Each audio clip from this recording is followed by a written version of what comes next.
For in that case, this problem might arise as well, on account of which of my sensations do I cry out when I injure myself?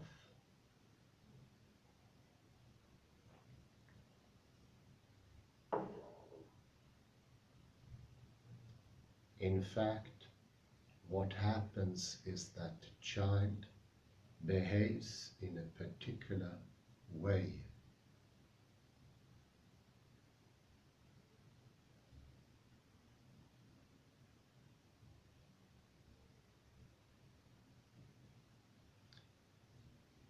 And on this basis is taught to say it is in pain.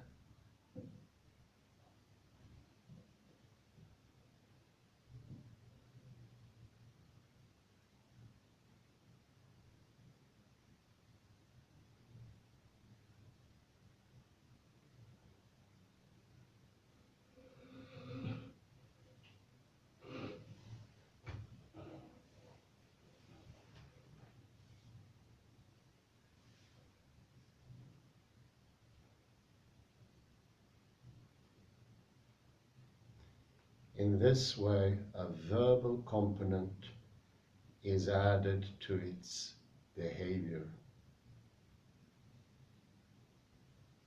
And later this component itself is developed into more complex language games of pain expression.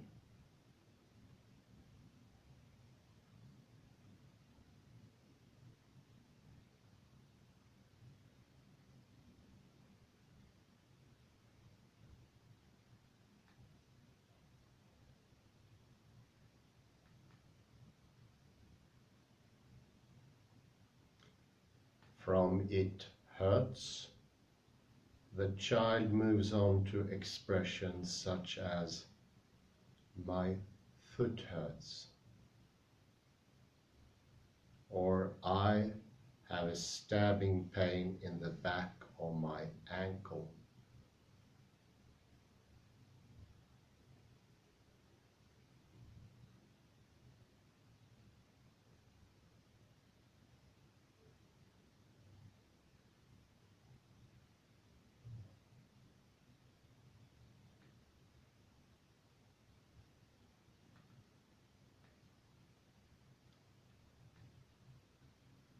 Later still, the concept of pain is extended to the non-physical.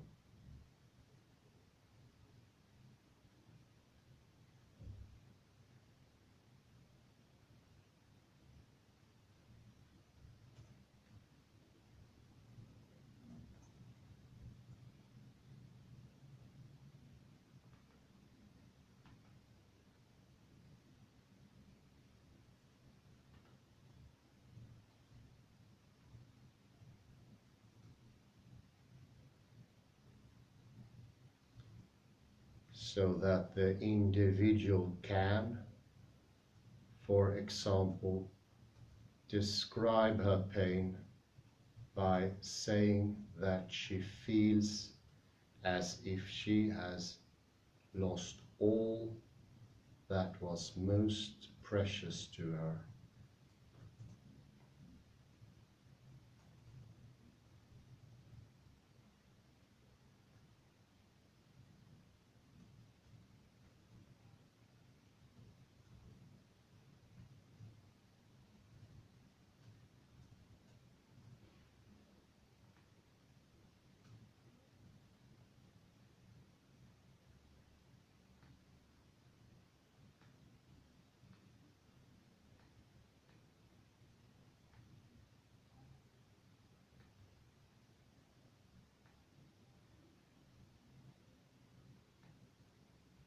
As Wittgenstein emphasizes, however, to recognize the origins of the language game is not to embrace behaviorism.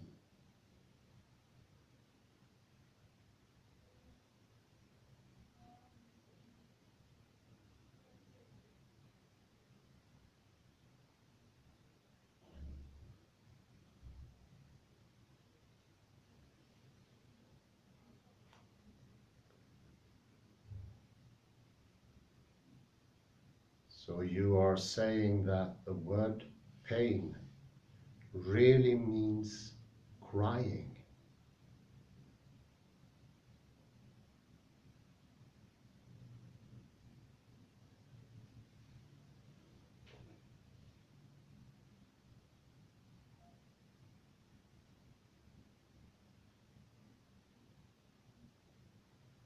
On the contrary, the verbal expression of pain replaces crying.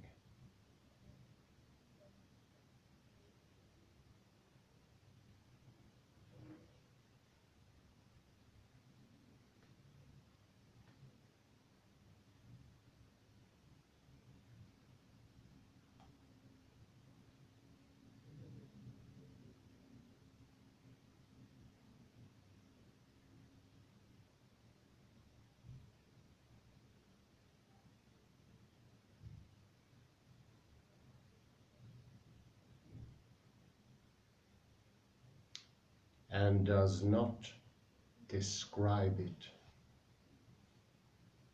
A very important point here. It replaces crying. It does not describe it.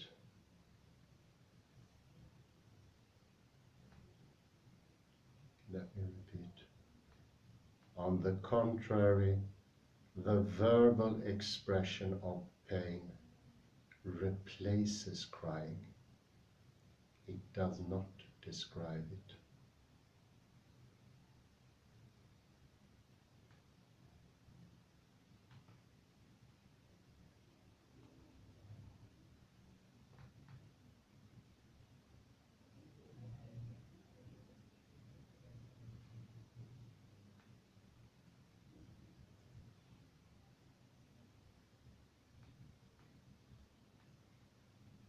Although the outer expression provides the basis for the language game of the inner,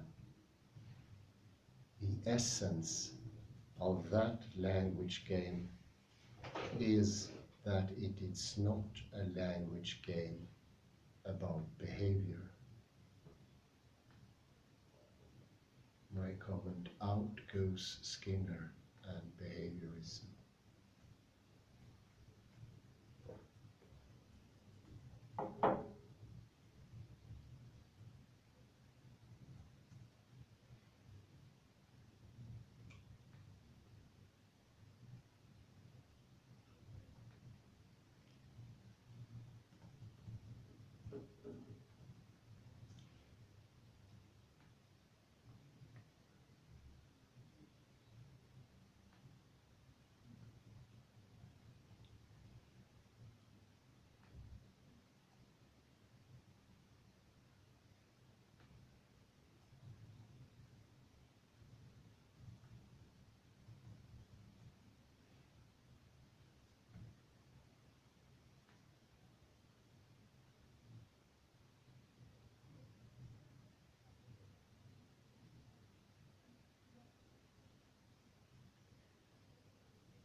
These comments bring out the special role language plays in relation to the inner.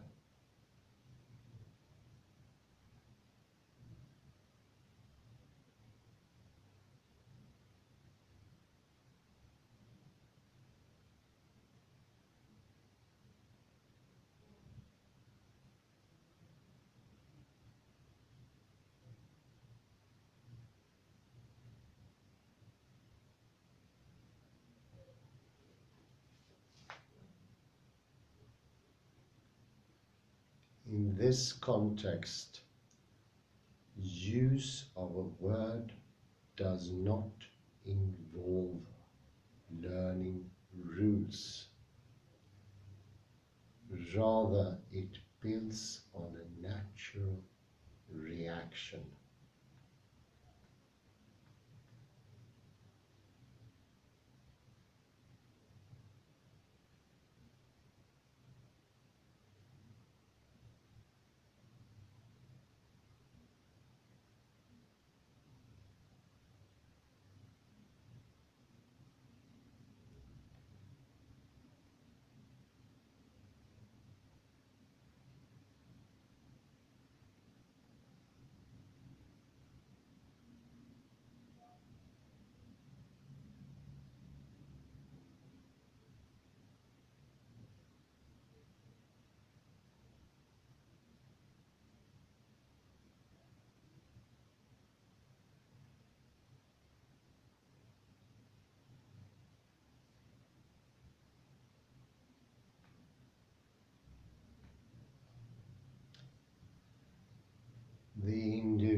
does not apply the word on the basis of criteria, but applies it on the basis of being taught to use it on the appropriate occasions.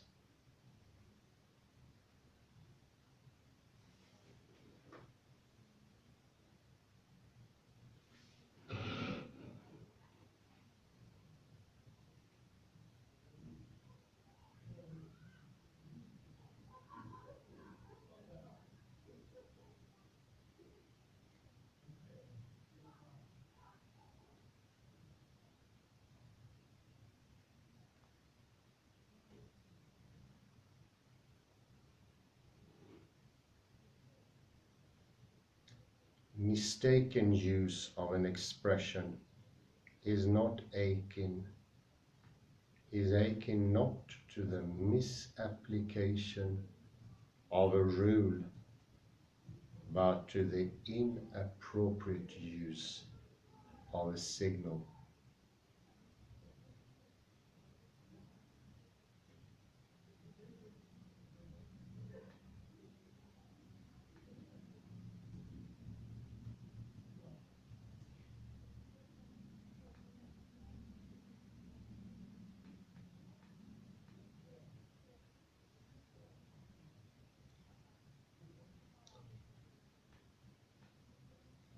What is striking, however, is that we do not just use preordained signals.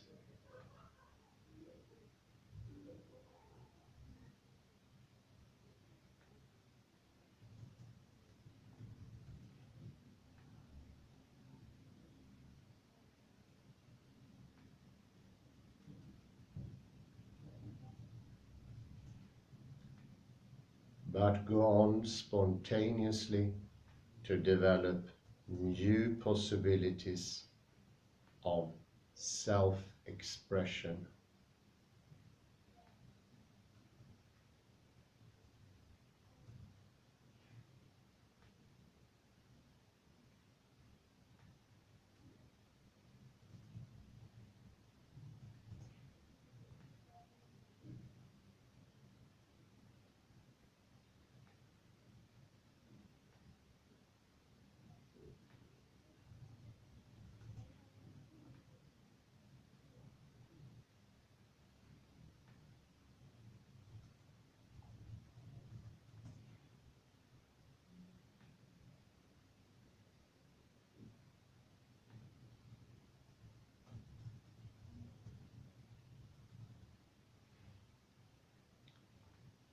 For example, the individual takes the word throbbing, which was originally used in connection with something that can be seen to be pulsating,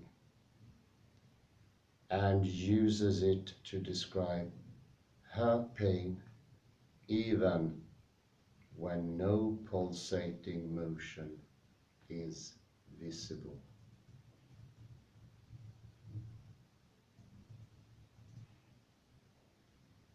This makes a whole lot of sense, I would be saying.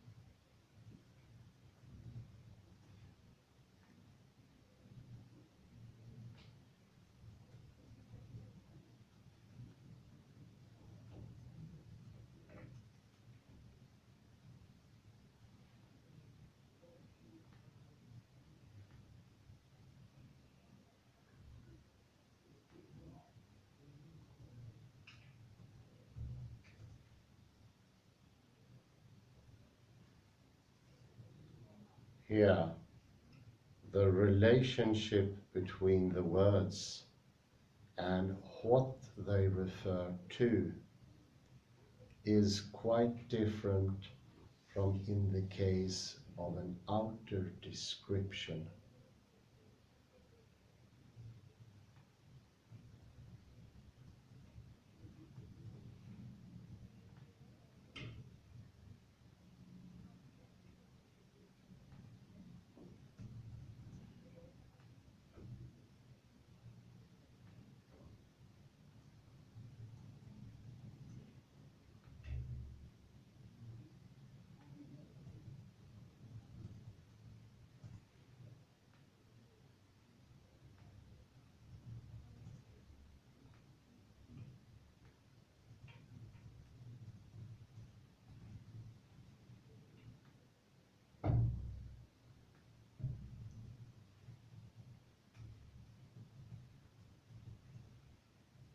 In this case, the relationship is criterial.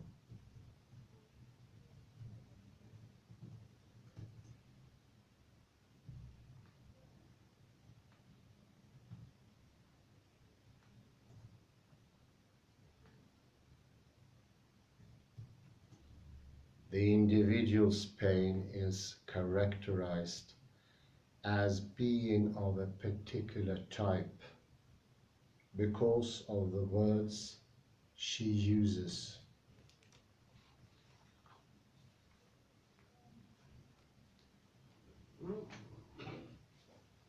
And the words she uses are the right ones because she endorses them as such.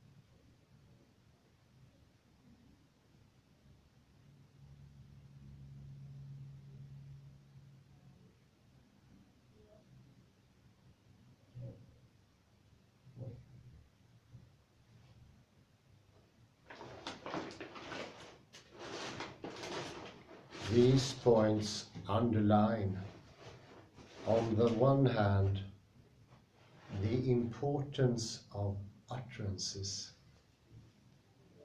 and, on the other hand, their difference from statements based on observation.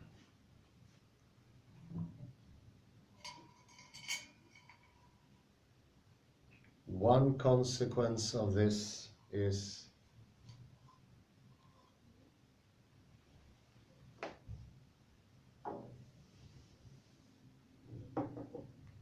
that while there are criteria for the individual saying someone else is in pain, there are no such criteria in her own case.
If one person says another is in pain,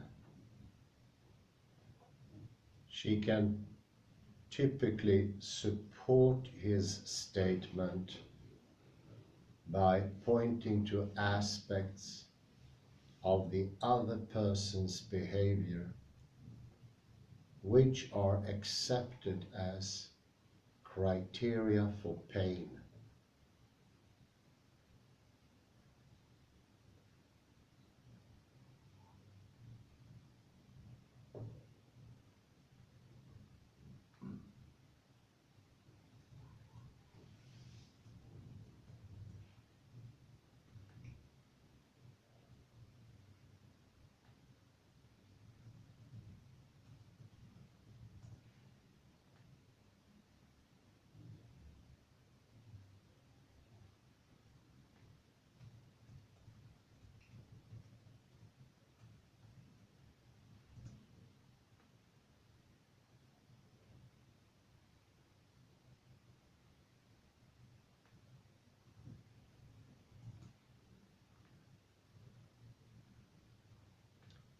In her own case, however, she does not observe something which then leads her to say she is in pain, nor can she justify this statement by pointing to evidence for it.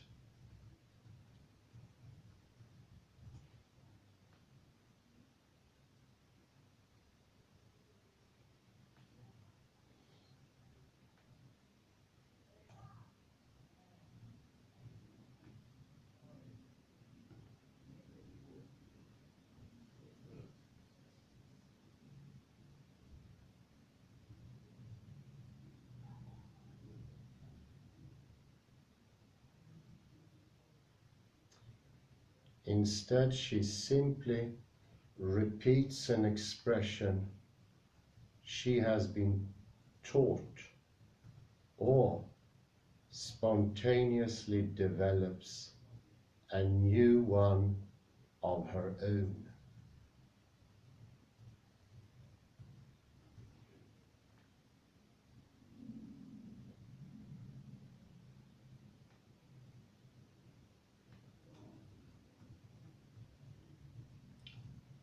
This does not mean, however, that she can use words completely arbitrarily.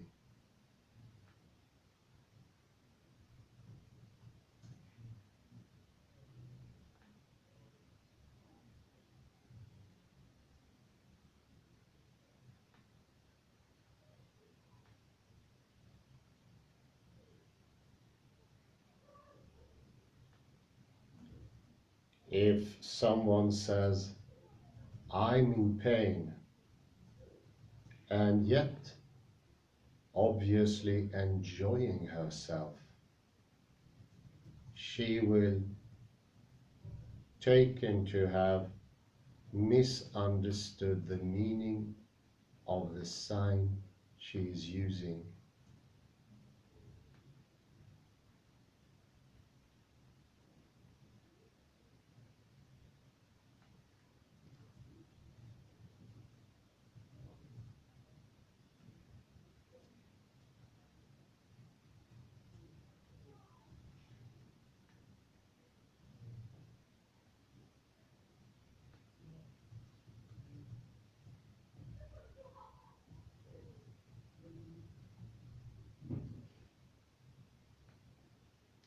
The same is true if she claims to have a dull, continuous pain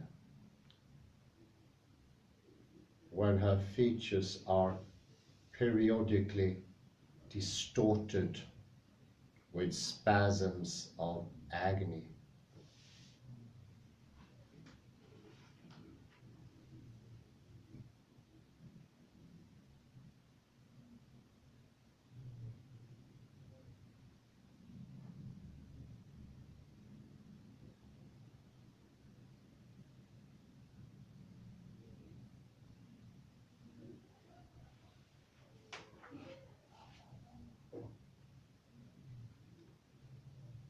As the example of pain utterances illustrates, the individual's use of an expression is not the end of the language game, but its beginning.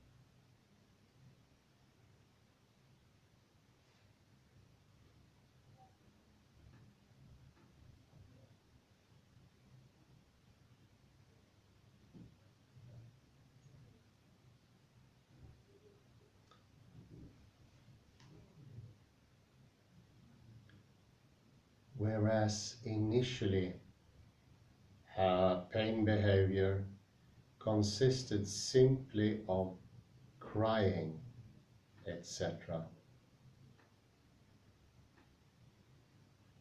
It now has a verbal component, and this can itself become the basis of ever more sophisticated language games.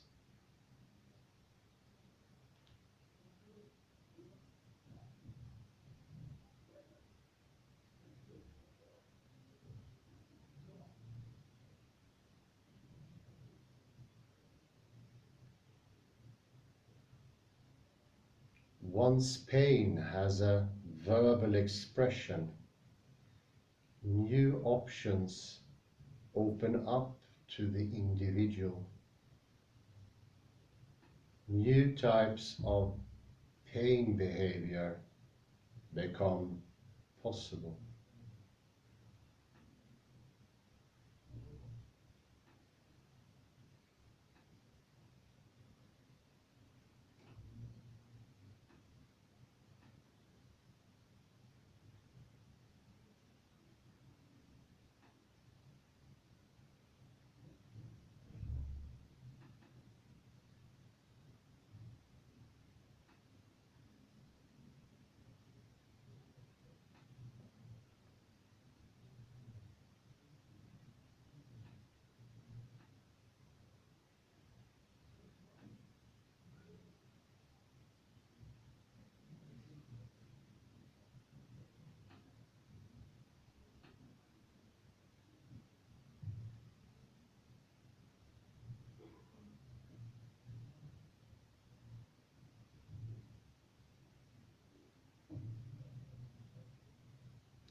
For example,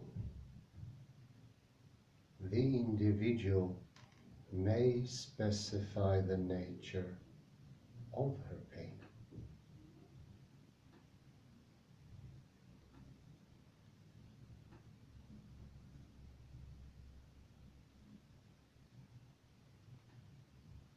Characterizing it as a throb, a dull ache, repeated stabs of pain, or whatever.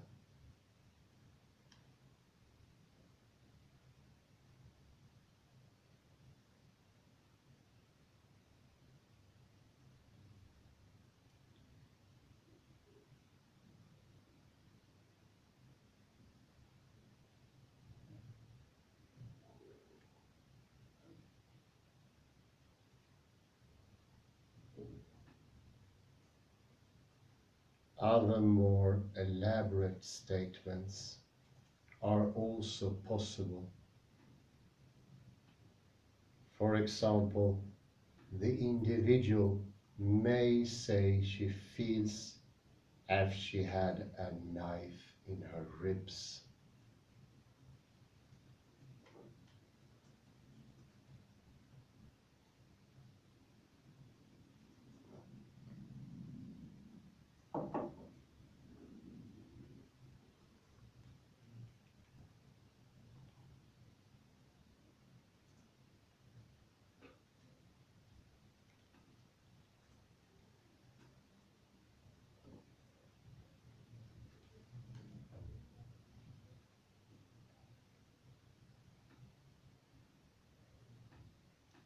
Such examples are particularly interesting, for although the person concerned may never have experienced what it is really like when this happens,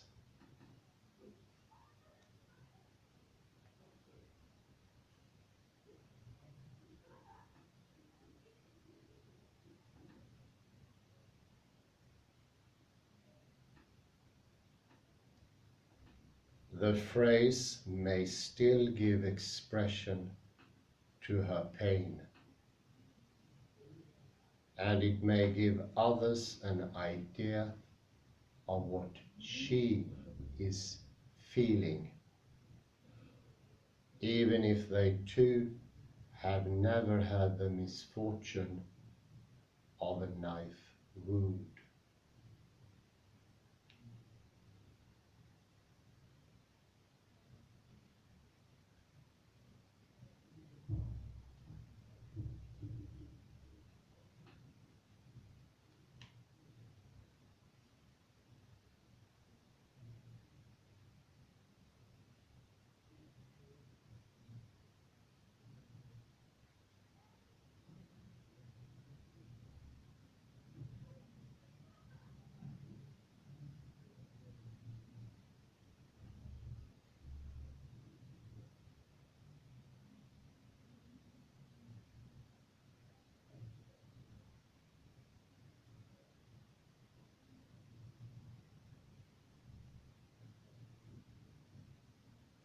What is also striking is that here the individual's use of language is not rule-governed.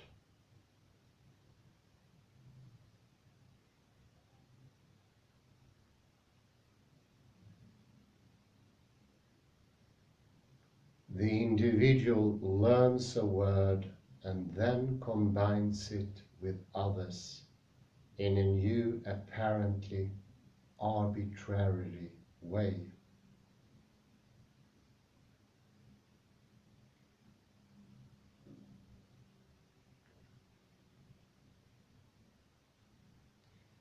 Mysteriously, however, other people are still able to understand what she means.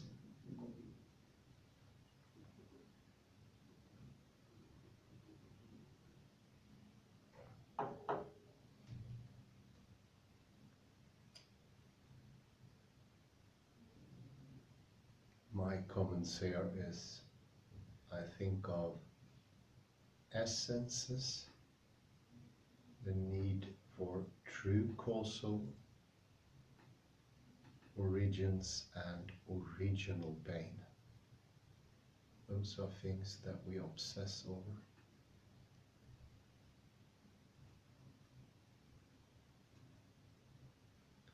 And which Wittgenstein here shows are based on a mistake, so to speak.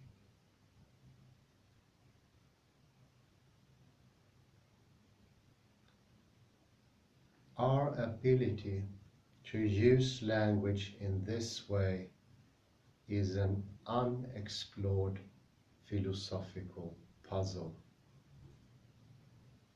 and we shall return to it in more detail in chapter 4.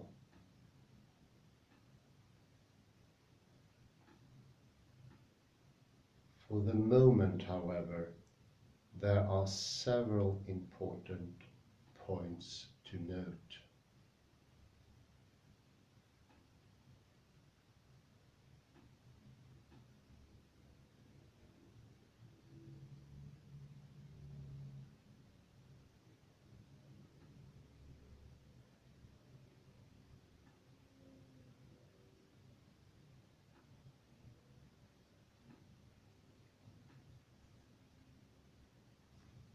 The first is that our use of language to express the inner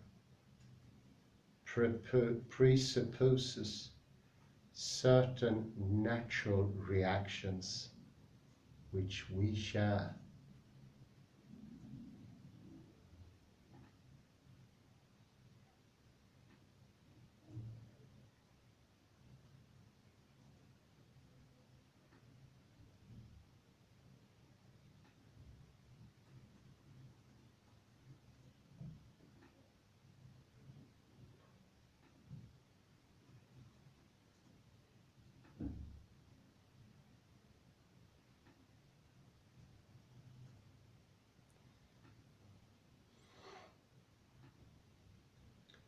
The reaction may involve behaving in a certain way and in a particular context.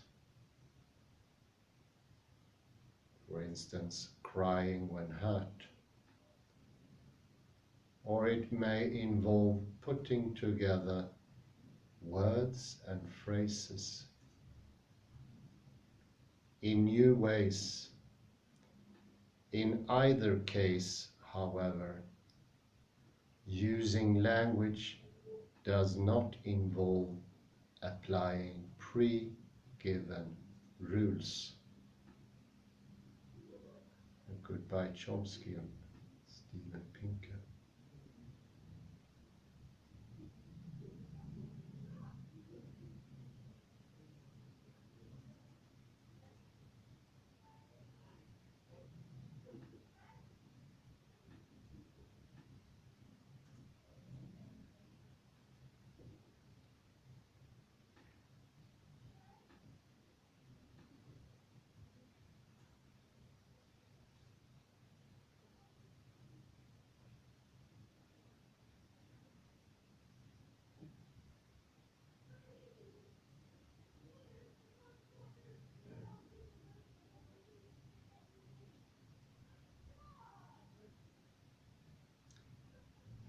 The individual does not connect up her experience and her words, and if she had to, one might ask how she knows that the words she uses are indeed the right ones to express what she feels.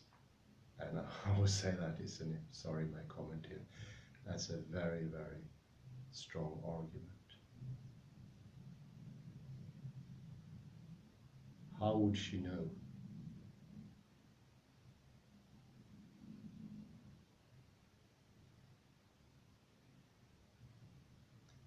The point, however, is that the content of what she feels is given by her words.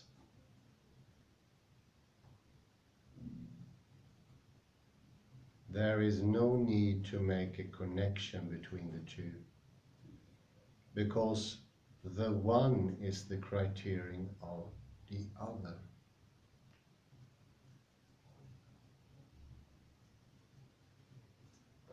So no need to look for an original,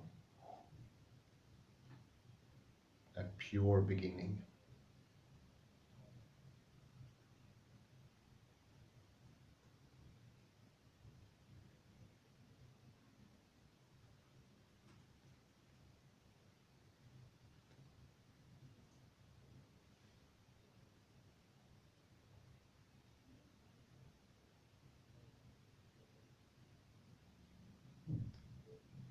The second key point is that language extends the individual's possibilities of expression, and hence her possibilities of experience.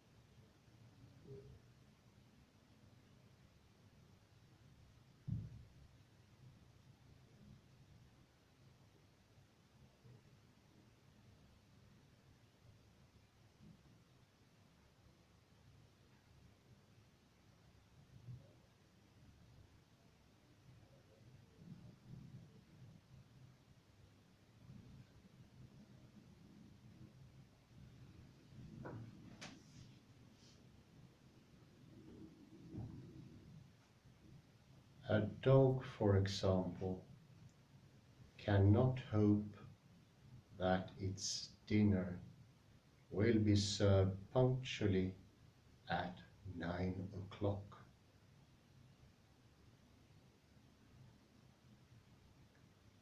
Nor can it be appalled at the outrageously kitsch decoration on its bowl.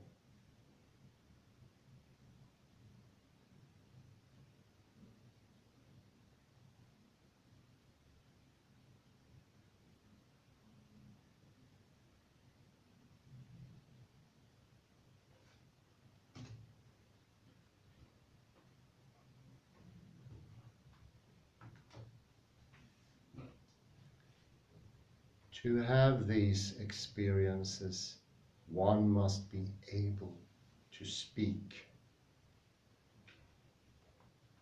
Thus, it is through the acquisition of language that the individual acquires more complex possibilities of expression.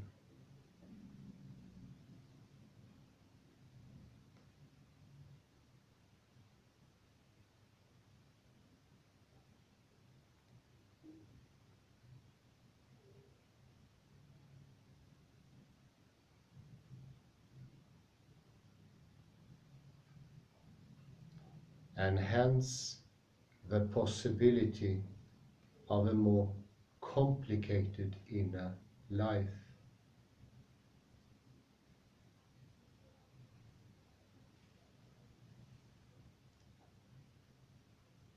Only as her behavior develops do certain concepts and certain experiences become accessible to her.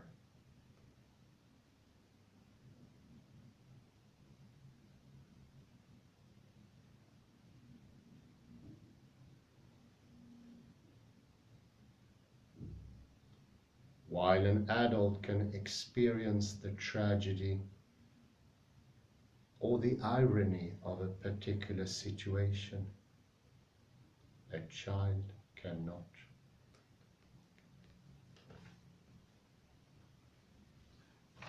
And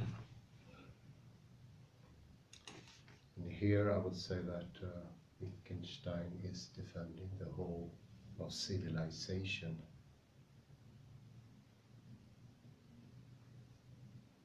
We become caught up in this search for origin of what is uttered, done, or said.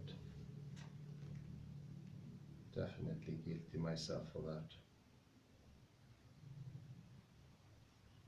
Put a little pause there. So, despite my doubts of the possibility of making depictions, still got an idea of doing one. Watered down understanding of this is still quite some understanding. And in the example of pain, we are, because of misunderstandings, looking for an original true pain, an arche, an essence, or why not an atom? Our misunderstanding make us look for that. And this is, of course, the beetle in the box. Original causative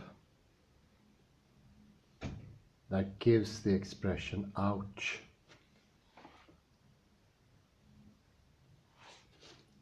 And also diminishes the importance of ouch, putting the original arche that gives cause to the ouch, a hierarchical higher position, more founding. And of course here we see strains of Jacques Derrida looking for presence, logocentrism, or the true speech of a person, which is the original, whereas writing is derivative, not causing. And of course, as my Bible-inclined colleague Kalle would have it, looking into the true Bible texts that give the true belief, that cause the belief, a true original written at a certain point. So there are many strands here, and Wittgenstein goes even further.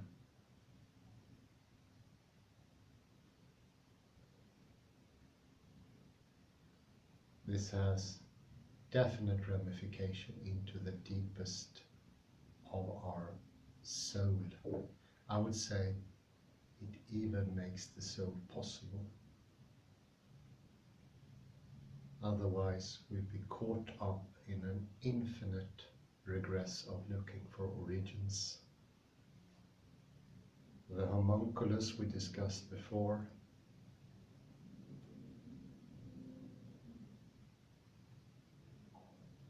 but we also have the viewpoint from nowhere, as Thomas Nagel often mentions.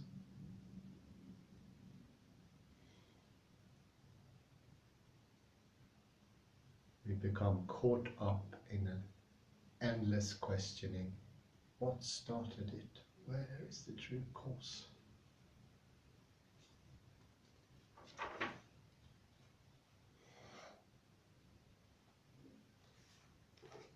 Page 24, Wittgenstein's investigation of the concept of a private language shows why our traditional approach to the inner won't work.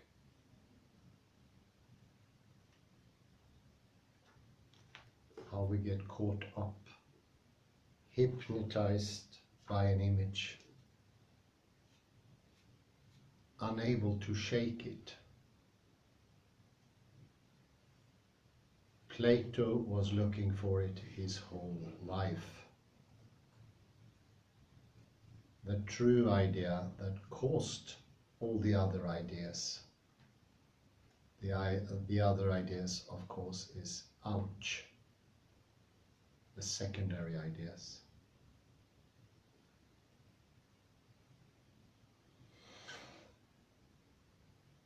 Wittgenstein wants to show us a way where you cannot put them into a situation of primary or secondary.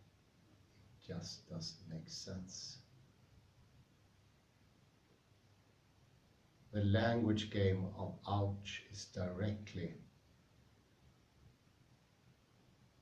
done by the pain, so to speak. Looking for an original pain doesn't make any sense. You can say it has its own rules, its own language game. But that does not mean that the ouch is unimportant. On the contrary.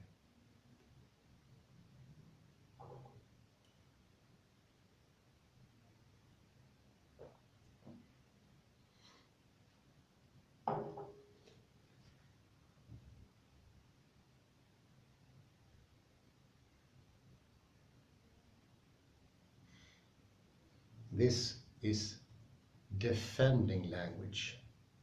It's defending thinking by showing what, so to speak, is the problem, if there is a problem at all.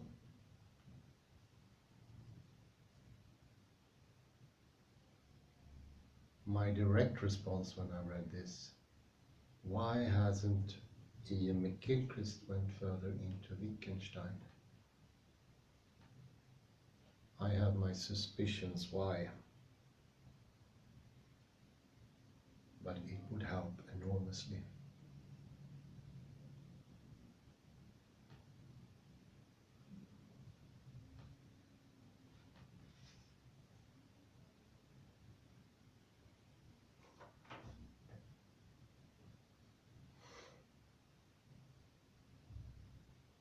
pain expression is not a decorum.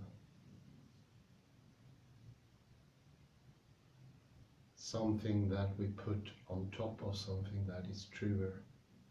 The real pain, the archaic essence of the pain. It rather is what it is. It has its own position.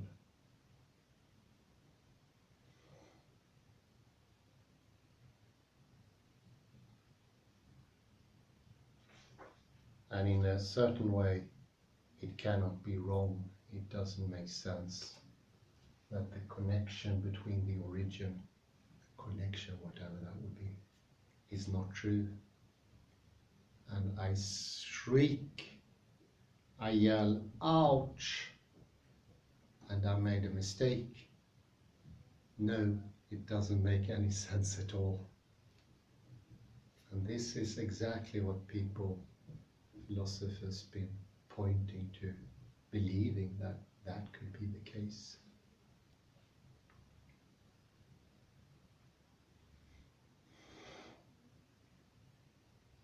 I would say it's no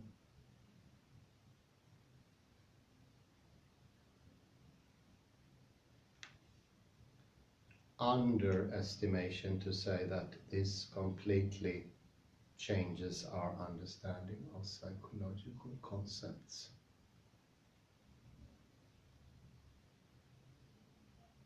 And it's opening up a door to the inner, not making it less, making it great again.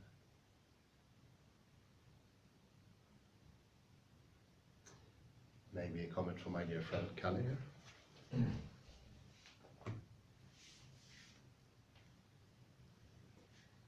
Dr. Kalle Lundahl has the word. Just put this rather difficult thing on you. There you go. Thank you. Let me repeat one phrase. It is on page 26. The individual learns a word, then combines it with others in a new, apparently arbitrary way. Mysteriously, however, other people are still able to understand what she means. That is really great point. What you said, there are no origins. What is the true origin? As you brought, there is no original cause or true original pain. That's great insight. And I have been working on Mark chapter 1, where Jesus meets a leper, and then Jesus heals the leper. So of course the leper is in pain, but let's now forget about the leper. We are focusing on Jesus. So most manuscripts say that Jesus felt compassion and then he healed. But there is one manuscript, important manuscript, that says that Jesus didn't feel compassion, but he became angry. So textual critics discuss, did Jesus feel compassion or was he angry? And I thought about this, what you brought. There is no original cause. We could, instead of speak about the true pain, we could speak about true emotion. Then we have emotion covers both anger and compassion. So there is no original emotion. That would be, because we understand the point is that Jesus reacts and heals. Jesus reacts and heals. Thank you, Hans, for your endorsing. So that is the great, you paraphrase it excellently. So Johnston is paraphrasing or explaining Wittgenstein, and then you explain it excellently about the original. He don't use the word original, but you use it, so it's excellent. So you, as a great, I'm very grateful to you. I might one day be able to publish my paper at Mark once. And use a not Heideggerian, but a Wittgensteinian approach using Johnston and your. Thank you. So I'm most grateful for this. True emotion is then the key word, true emotion, and the words that Jesus reacts and then heals. That is the main point, and not to get focused if he felt compassion and our anger. It covers them both. So I give it back to you. Compliments. Very good, Kalle, and excellent. Yes, what did Jesus do in this example? He healed the leper. That is important. And I think that gets covered up because of our mistake. I see things of Derrida, Heidegger, and Merleau-Ponty, this and also quantum physics, where we start looking for the true atom. And then you hear the voice of the son of Niels Bohr shouting, existence not within these walls. The true atom, or the philosophers of nature from the Jungian coastline, the physicos, looking for the true cause of everything. It's incredibly Western, and it's the left hemisphere demanding the true, real McCoy.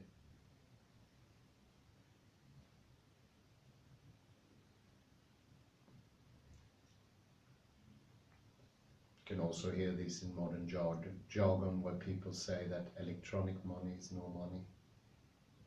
There is no paper or coins behind them anymore. People said the same thing when they took away the gold standard and then the silver standard. What happened? Nothing. So looking, fixating with the origin, I've been guilty of that for the greater part of my life. And it's a healing thing that Wittgenstein does. He heals everything else. And he helps my understanding of Heidegger, Merleau-Ponty, and I think so keenly of Derrida here. It's almost to the detail the same. I will continue where I left off for the pause.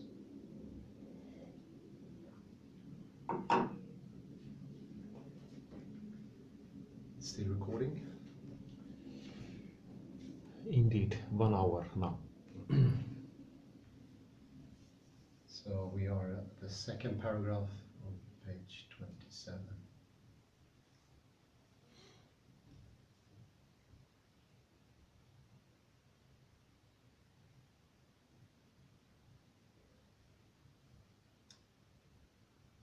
This approach to the inner involves a completely new way of understanding our psychological concepts. No exaggeration, I would say.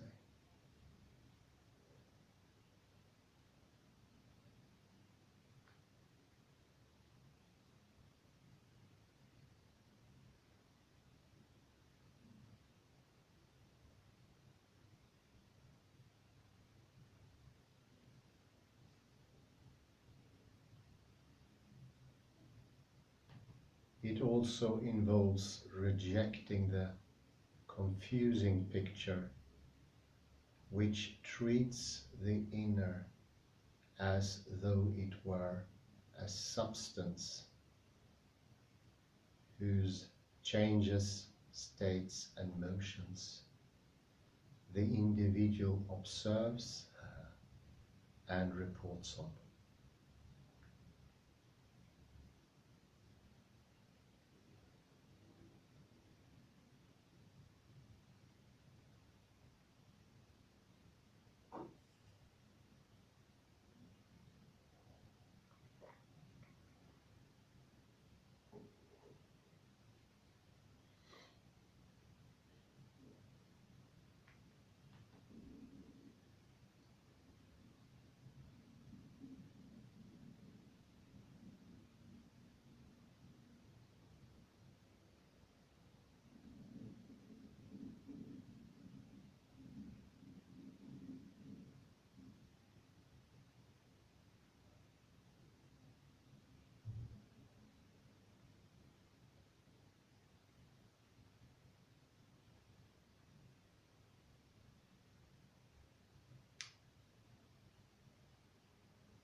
contrast, Wittgenstein's approach emphasizes that what interests us is the attitudes and behavior of human beings.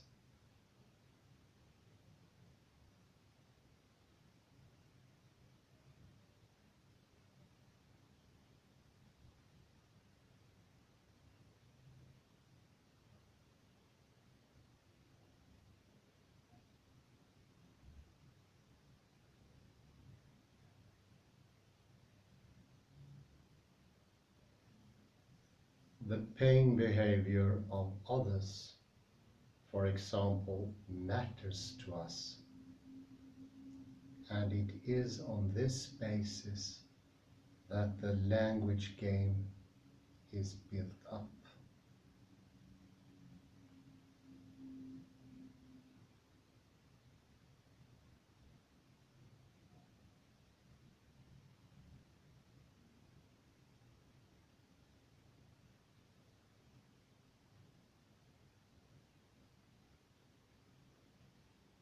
What happens is that the individual reacts in a certain way, and we teach her to use a linguistic expression.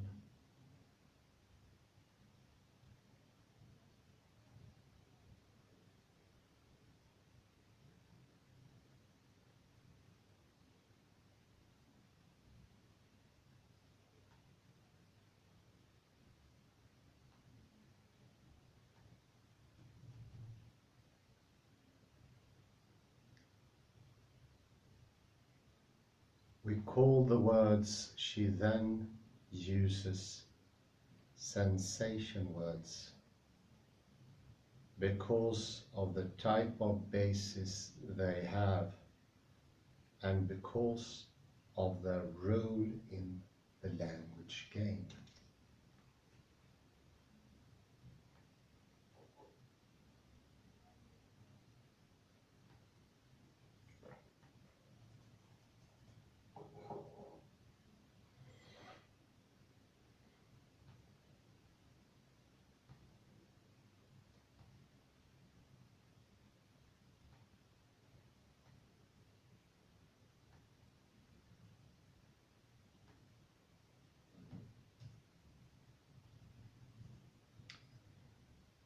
Primitive pain behavior is a sensation behavior. It gets replaced by a linguistic expression.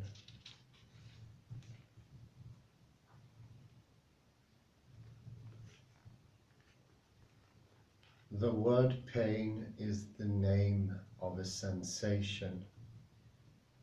Is, and listen now, is equivalent to I got a pain. Is an expression, Äußerung, of sensation.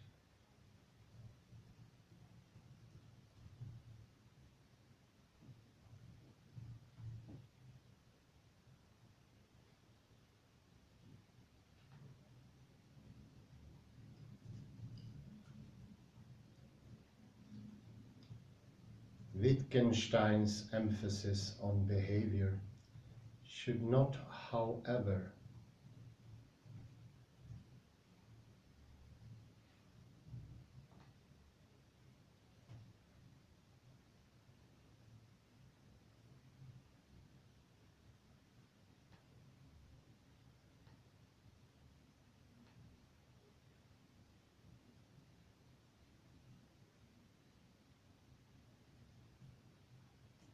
be seen as a form of behaviorism.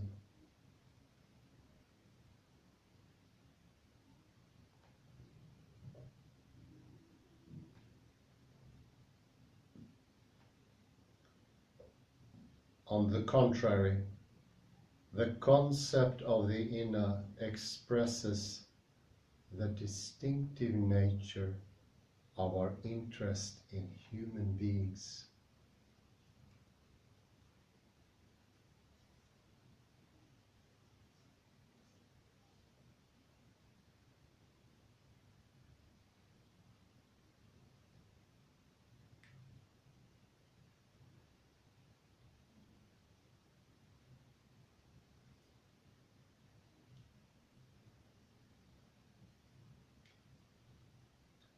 The whole point is that we do not treat each others as bodies which happen to behave in particular ways, but as conscious individuals who act.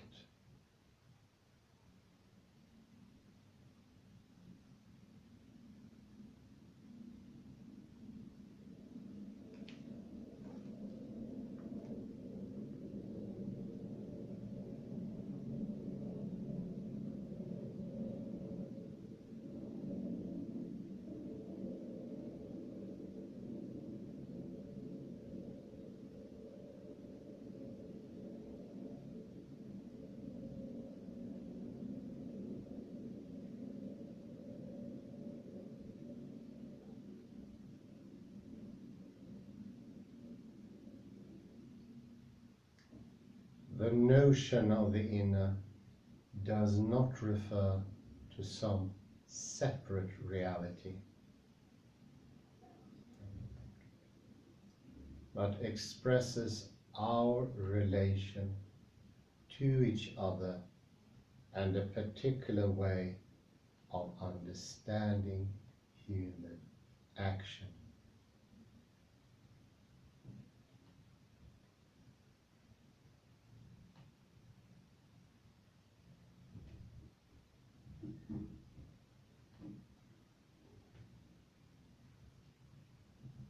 Our interest in others is expressed as an interest in what is going on inside them.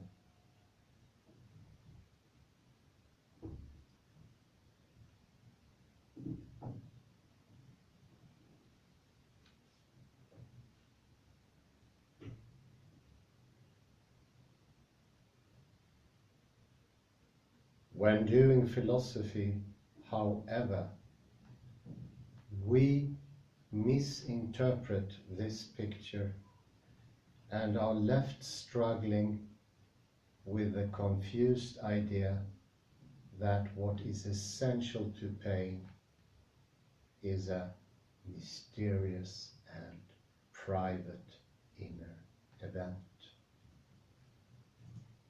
The arcade of the atom, my comments.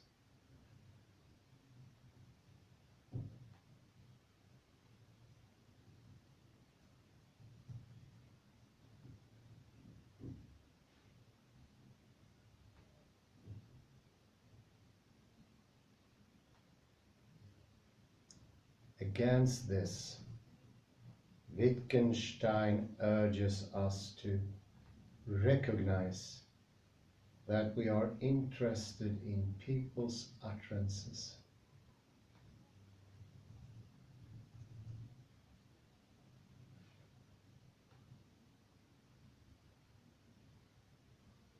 Not as reports on mysterious occurrences about which we are for some reason curious, but as expressions of what the individuals concerned feel.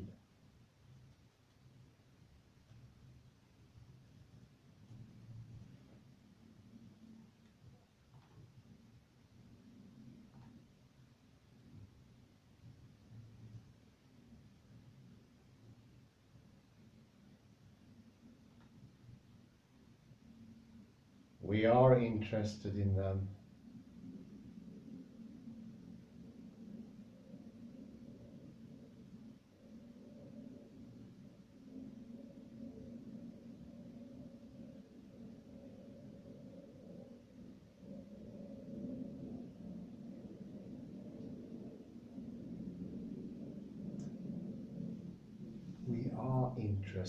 them not because they are accurate reports on inner processes, but because they are what the individuals are inclined to say.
To reinforce these points and to encourage us to change the way we think about the inner,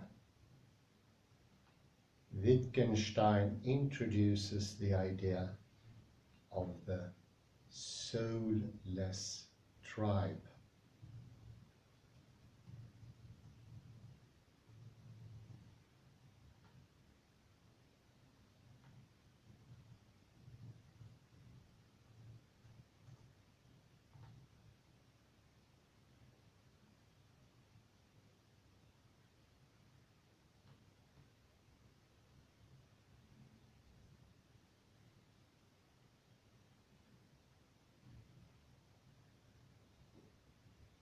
The purpose of this idea is to show that the usefulness of psychological concepts is not dependent on their referring to some kind of inner reality.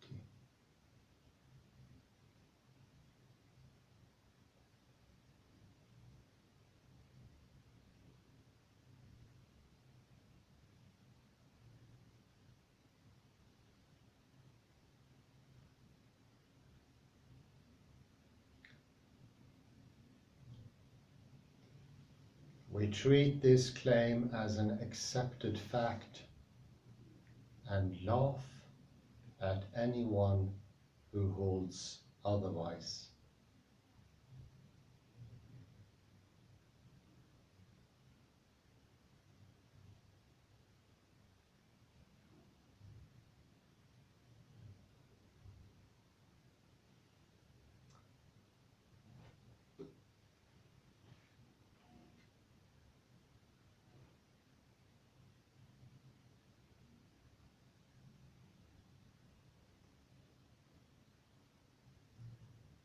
The suggestion that anything goes on inside these people is treated as we treat the idea that a stone might be in pain.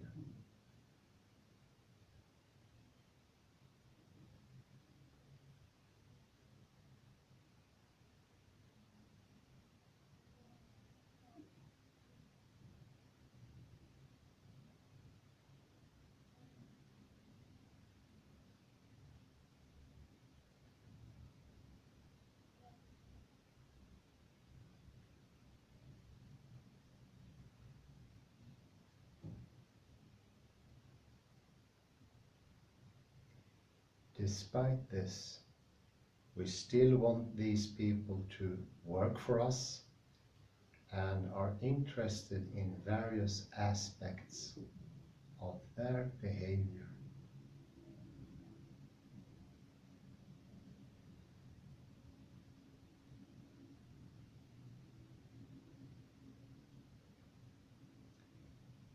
We might therefore teach them concepts similar to our psychological concepts, despite believing that nothing went on inside them. Take the case of depression.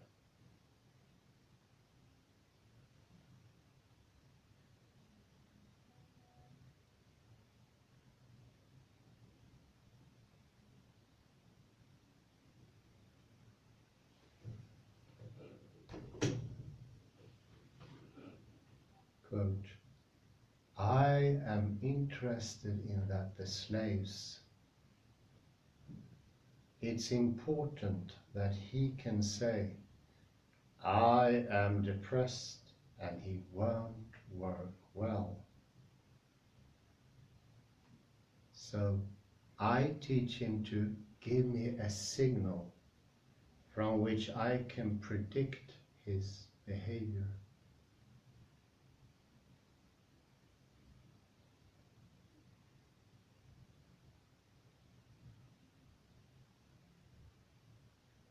I observe his behavior and predict.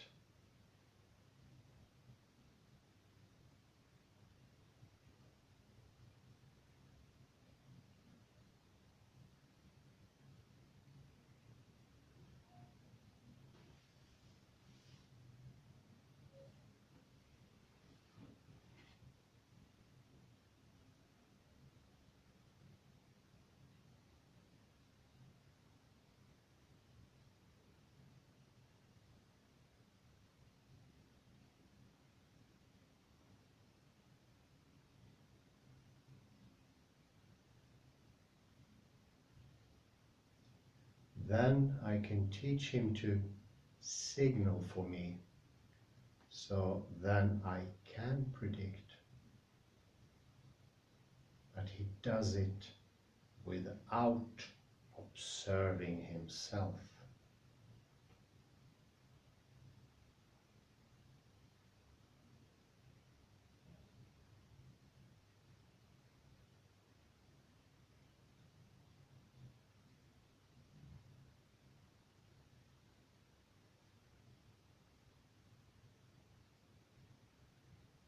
I, in my observations of him, single out, he bares his teeth.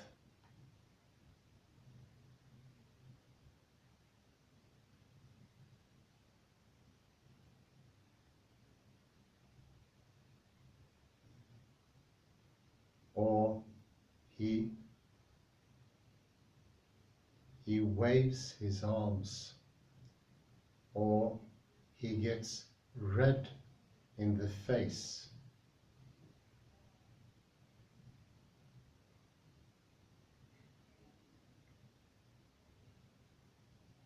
For a purpose, I group behavior which offhand differs.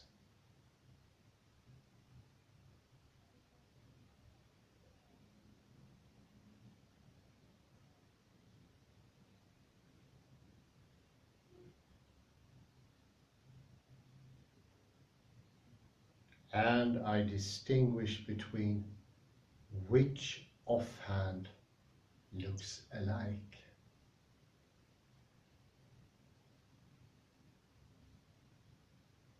You go by what follows. That is, he bares his teeth in rage, in friendship to clean them.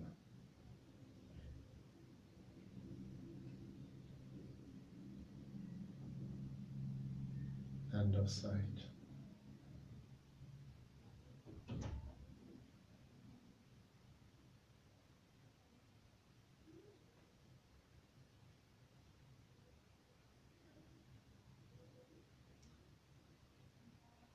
Here, the idea of depression as a private inner state is treated as irrelevant.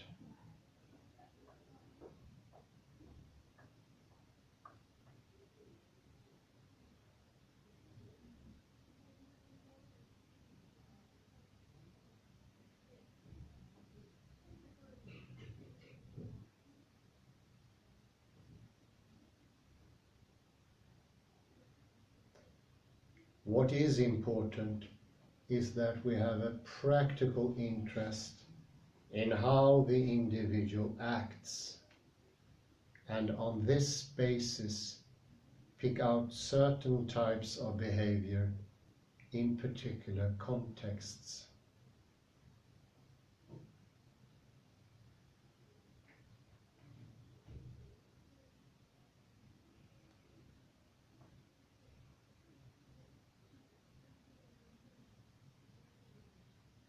We then teach the individual to use a particular signal on that occasion.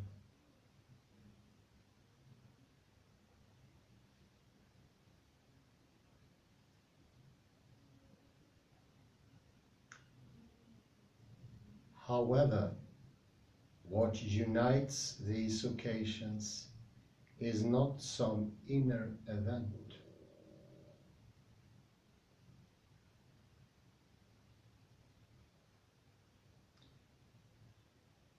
Rather, the signal is fashioned for certain practical purposes, and it is our interest in the individual that determines how different types of behavior are classified.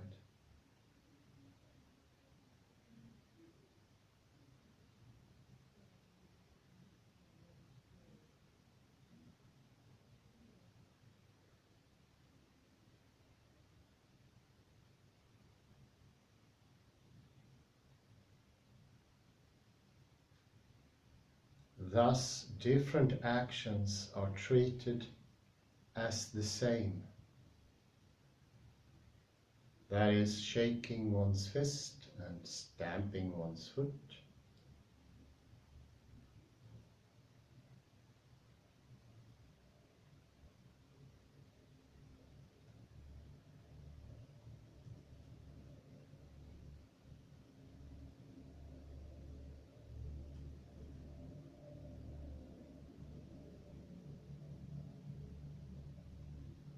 While what is apparently the same is treated as different. Baring one's teeth in anger and smiling. I also here come to think about The Empire of Science by Roland Barthes, where he looks into the Japanese society to see that there is no original cause, as we are so obsessing about.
The signal for depression is not, of course, the only signal we might teach these people.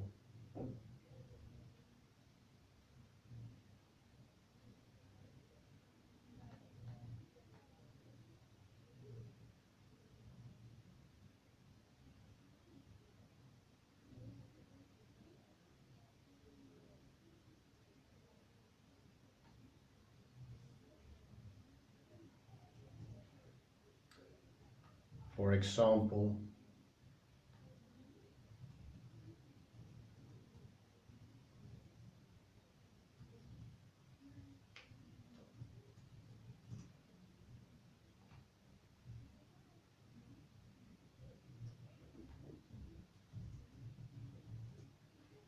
we could teach them a signal for pain, and it might then be useful to develop this signal by incorporating it into its reference to a particular part of the body.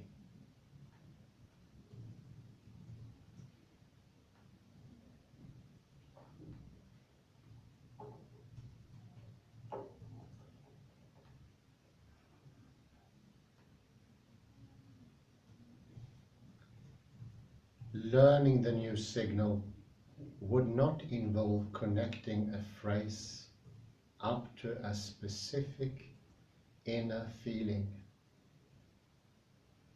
Rather, the phrase would be taught as a substitute or extension of the slave's reaction of clasping her foot when it has been injured.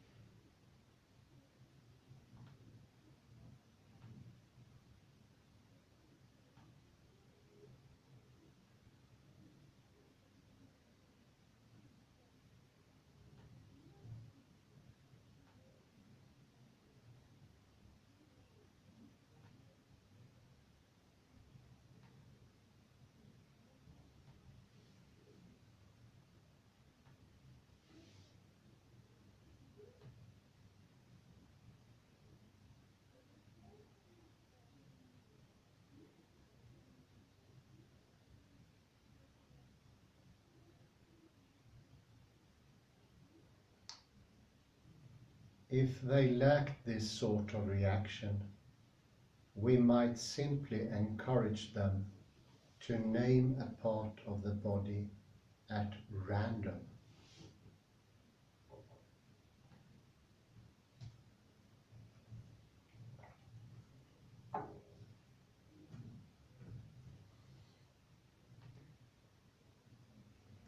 And if it turned out to be the case that the named part was often the part which was malfunctioning from a medical point of view,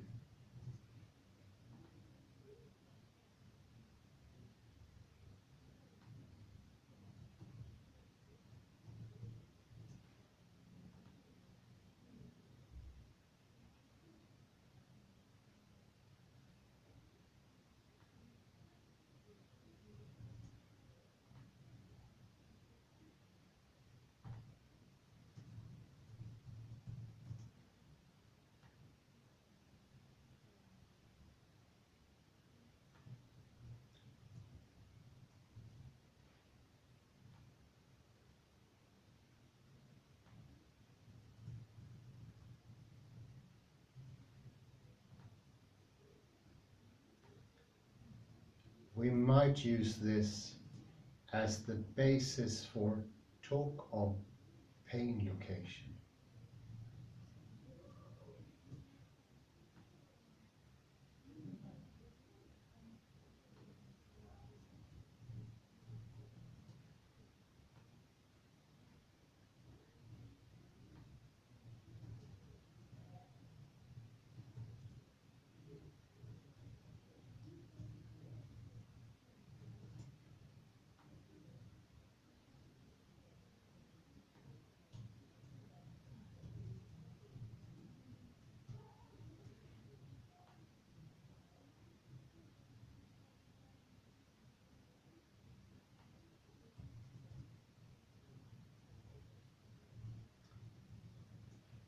From the traditional perspective, this presents matters precisely the wrong way round.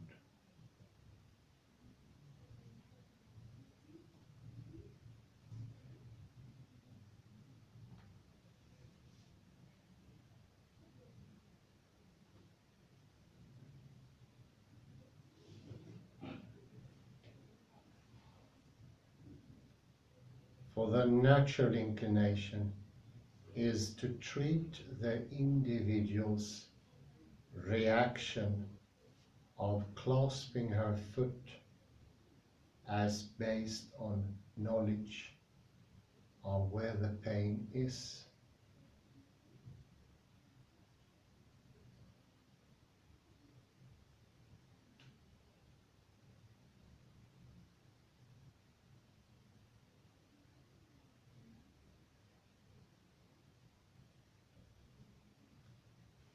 But in what sense does the individual know when her pain is?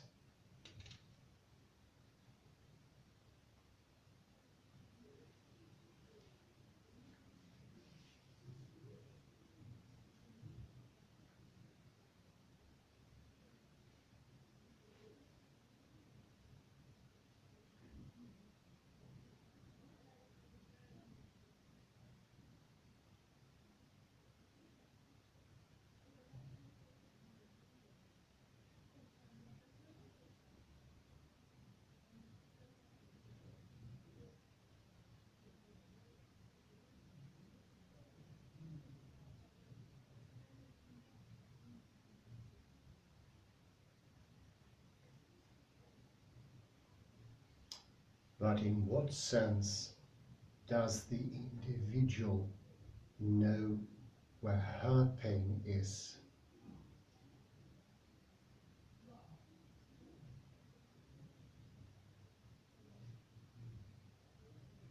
Although this looks like an empirical claim, it is actually conceptual. For the point is that the basis for ascribing a location to pain is what the individual says. And here is the destruction of empiricism. I'll repeat it. It's the last sentence on page 29.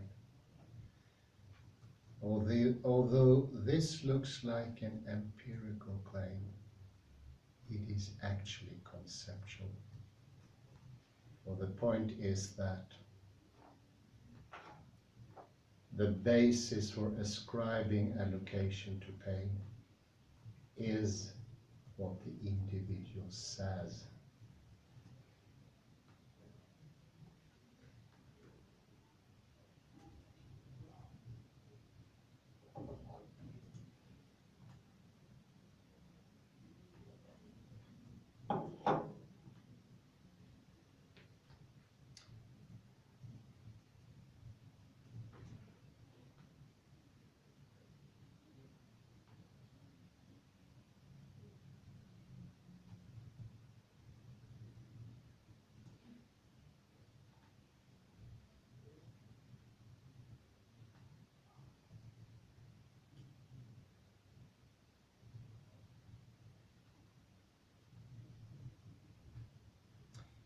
If she says her hand hurts, then the pain is in her hand, even if the doctor tells us that the cause of her suffering is a nerve trapped in the neck.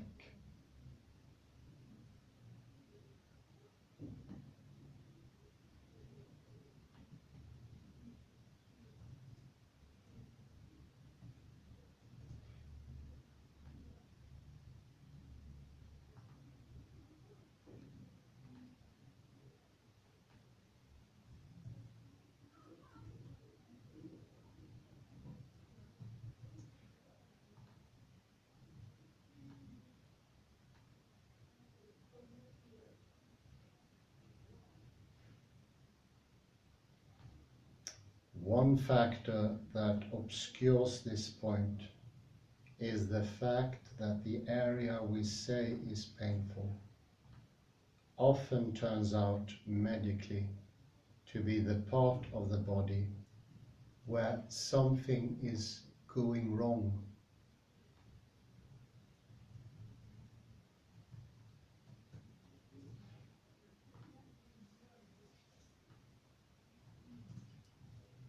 However, even with us, this is not always the case.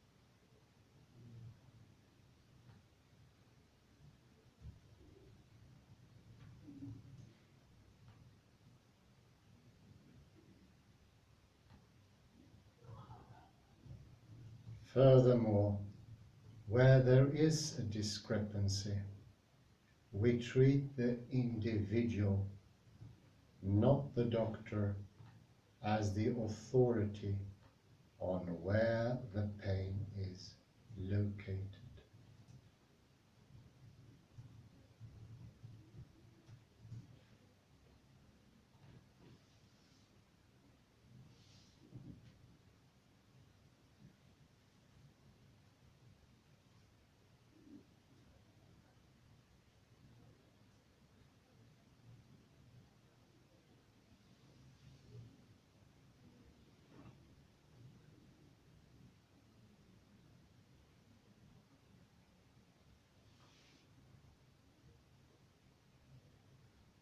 It is conceivable, however, that other people should have a different conception.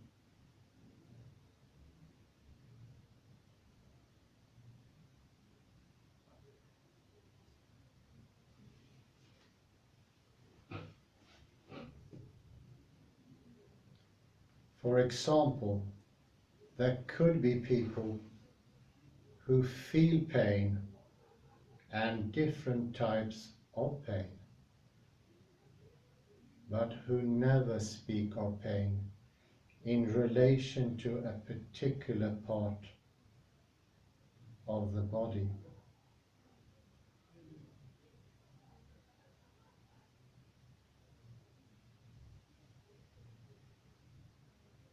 If asked where they feel pain, they stare blankly or reply, "How can we know where the pain is? Only the doctor can discover that."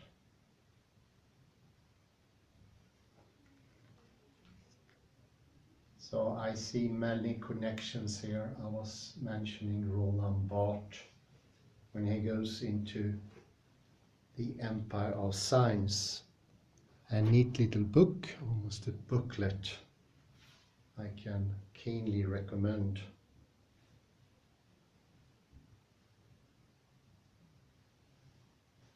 I also mention in this context Jacques Derrida, Heidegger. It is helping the understanding. It is making it clearer. This specific points is so pertinent, so utterly important, but so easily missed in all aspects. Take a little pause there for a second. Welcome back to the conclusion and the summary of Paul Johnston's Wittgenstein Rethinking the Inner. We mentioned earlier empiricism, but there is also a very interesting epistemological approach here. So we take true pain, and that the possibility of saying, me saying I have pain, and that being false, which introduces epistemology. How do we know it's true? And of course this can be transferred to a lot of other subjects. I directly think of the atom as a true reason for chemical reactions in a beaker, vat, or something similar.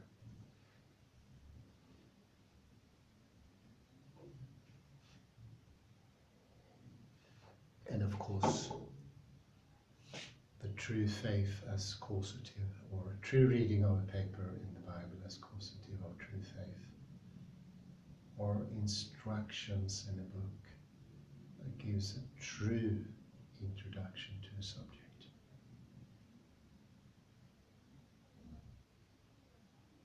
Wittgenstein shows this to be a mistake.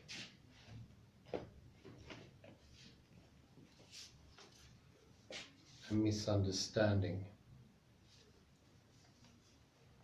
There are actually two different language games going on here. My utterance saying I have pain is in one language game. The pain itself is, so to speak, in another language game.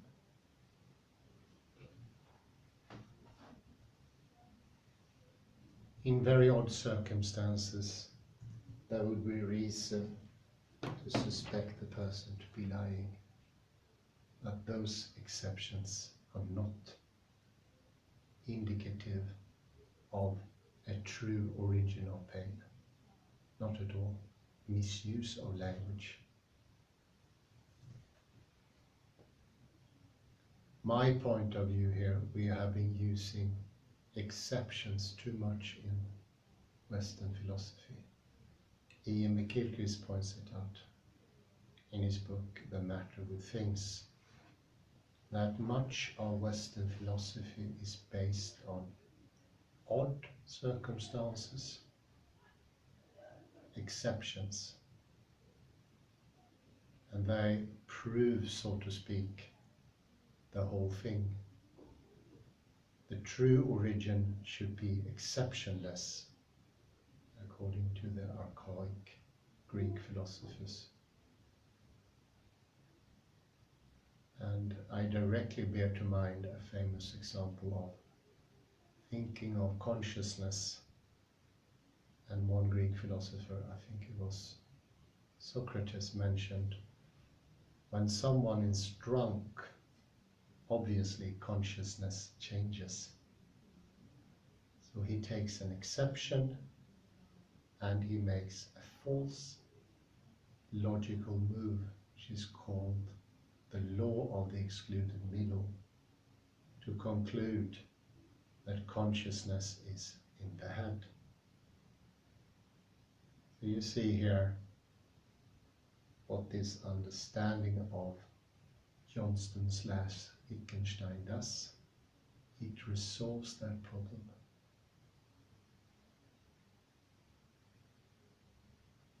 Now we so often raise our finger and say, how could it work in that specific circumstance? And look here we have an exception to the rule. It doesn't hold in that case. And that is the left hemisphere talking. There could not be a true rule, an absolute higher order without exception.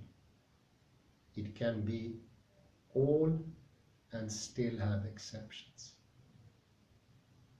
And that doesn't mean that there is something in between. To say that the will of God is exceptionless could include some exceptions, but it's still exceptionless and absolute. This is a further development of the sharp and keen point that Johnston does in Wittgenstein's writings.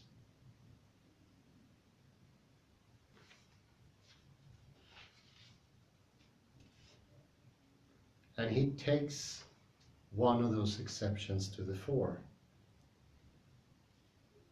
For example, there could be people who feel pain and different types of pain, but who never speak of pain in relation to a particular part of the body. And if asked where they feel pain, they stare blankly or reply, how can we know where the pain is? Only the doctor can discover that. And I'm quite certain such a person exists, but it doesn't mean we go to epistemology. Exceptions are never proof of anything. Exceptions is the weak left hemisphere, or caused by the mistake that Wittgenstein points out here. But it's tempting. The majority of my living years, I've been doing conclusions from exceptions. So if you recognize yourself in this, you're not alone. This is something we discussed before, and what it does to mathematics when we want to have an exceptionless mathematics. And the disappointment experienced, for instance, by Gödel when that wasn't possible, doesn't mean that mathematics is not absolute. It's nonsensical to say that every law has to be exceptionless. And this literally is what Wittgenstein is pointing out. It doesn't even make any sense.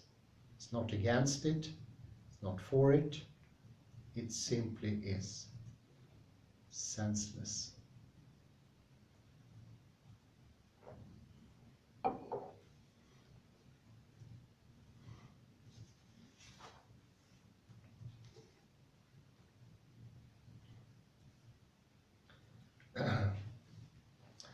Well, this is also shown in the very tough nut to crack when it comes to the classical physical laws.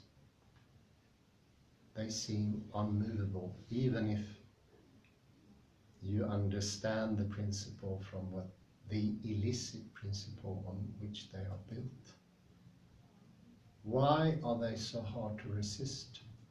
Well, they give you the wondrous bouquet, a rosen bouquet of not having exceptions. And for most people, one exception will be enough. But the classical law doesn't have that. And therefore, they are not part of the world.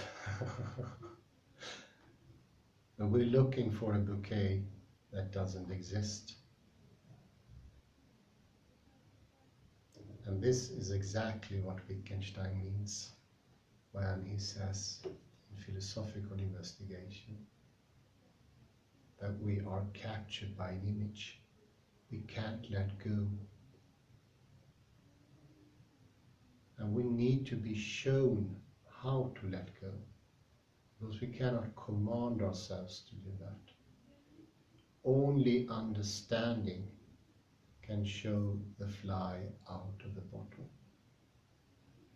Nothing else. You can shake the bottle, you can fill it with halfway with water. The fly needs to be shown, and this is what he is doing. And he's so sharp at times. He almost feels unhuman. But Johnston is softening up some of the sharp commentaries and making them more to my level, my lower level, so I can be brought to understanding as well. And that is not unimportant in the connection. Against this, Wittgenstein urges us to recognize that we are interested in people's utterances, not as reports of mysterious occurrences about which we are for some reason curious, but what they tell us. It's in between people that pain happens also. If you're completely alone in the world, there wouldn't be words for pain. Maybe not even sounds, or maybe not even pain. I would go for the last one. There wouldn't be pain in a singular person universe. Or the solipsistic horror movie of Bertrand Russell. Maybe a comment, Kalle? Yes, thank you.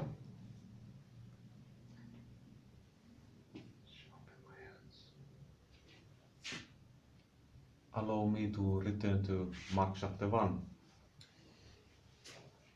It's easy to see the leper as the victim. Now I realized we have actually two victims.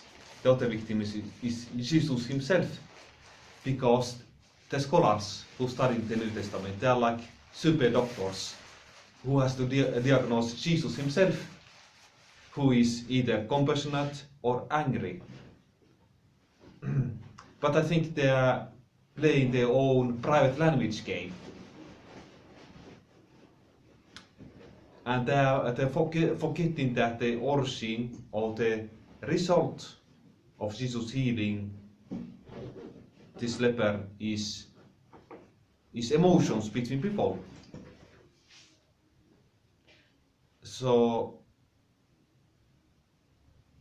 here too, pain is the pain and reaction to that which is what matters, because we have the reaction.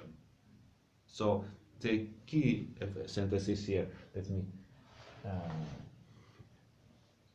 Pain happens between people.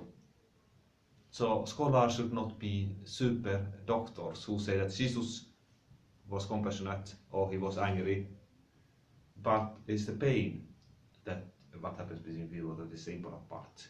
and we are not doing here with private gaming, so to say. So Jesus was both angry and compassionate until somebody can prove the opposite. And because Wittgenstein says that a medical doctor's diagnosis is not necessarily real truth, because also the patient's diagnosis is also true. So there are no super doctors. There cannot be no super doctors, because the patient's feeling of pain is as important as the diagnosis. Yes, definitely. Pain is pain, and my question is, would a bacteria show sign of pain? I think not. No reason. But even in lower animals you see this pain signs. They have an interconnected reason for those. Like Carlo Rovelli says, all is relation. And without understanding that, you cannot understand the unrelated. And well, thank you very much, Paul Johnston, and of course, I posthumously thank to Ludwig Wittgenstein and all others who were in this lecture. Thank you very much and have a very pleasant morning. Bye bye for now. Thank you.